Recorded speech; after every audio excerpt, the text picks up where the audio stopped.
ความคิดของเฮาต้องใหญ่กว่าอัตราของเฮาเสมอครูเซงได้แบ่งปันในคลิปก่อนๆก็คือ3องค์ประกอบที่จะให้ทานมีความสงบสุขทางจิตใจก็คือการมีร่างกายที่ดีการมีความคิดที่ล้ำเลิศและการมีจิตวิญญาณที่สูงส่งและบริสุทธิ์นั่นเองสำหรับมื้อนี้ครูเซงจะว่าถึงอัต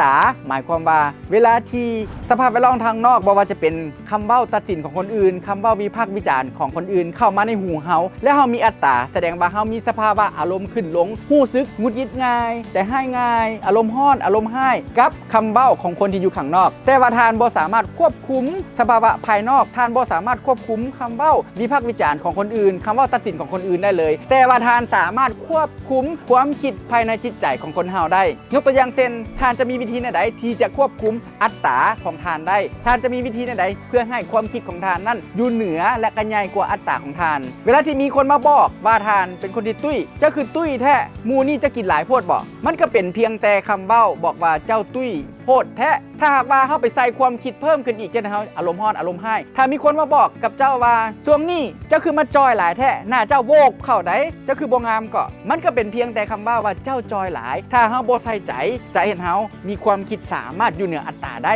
แต่ถ้าเฮาไปสนใจคำเบ้าวิพากษ์วิจารณ์ทางนอกของคนอื่นเช่นเฮาอารมณ์ร้อนอารมณ์ให้เกิดอาการหงุดหงิดจึงเห็นในอัตตาใหญ่กว่าความคิดนั่นเองอยากจะฝึกฝนให้ความคิดใหญ่กว่าอัตตานั้นทานต้องเฮ็ด3อย่างอันที่1ก็คือทานต้องนั่งสมาธิทุกมื้อ50 นาทีย้อนว่าการฝึกฝนนั่งสมาธิบ่คิดหยังอยู่กับตนเองนั้นจะได้ทานเกิดความสงบสุขภายในจิตใจนั่นเองอันที่2ทานต้องมันออกกำลังกายทุกมื้อย้อนว่าบทค้นวิจัยบอกมาแล้วว่าการออกกำลังกายจะได้ทานเป็นคนที่อารมณ์ดีเป็นคนที่เฮ็ดให้ทานมีความคิดบวกนั่นเองและอันที่3นั่นก็คือทานต้องยอมทิ่มสิ่งที่ดีเพื่อสิ่งที่ดีกว่าหมายความว่าทานต้องยอมทิ่มมูที่เป็นท็อกซิกมูที่บ่ดีแล้วไปคบหากับคนที่เว้าดีเว้าบวกเว้าให้กำลังใจเพื่อเฮ็ดให้ชีวิตของทานเติบใหญ่นั่นเองขอบใจ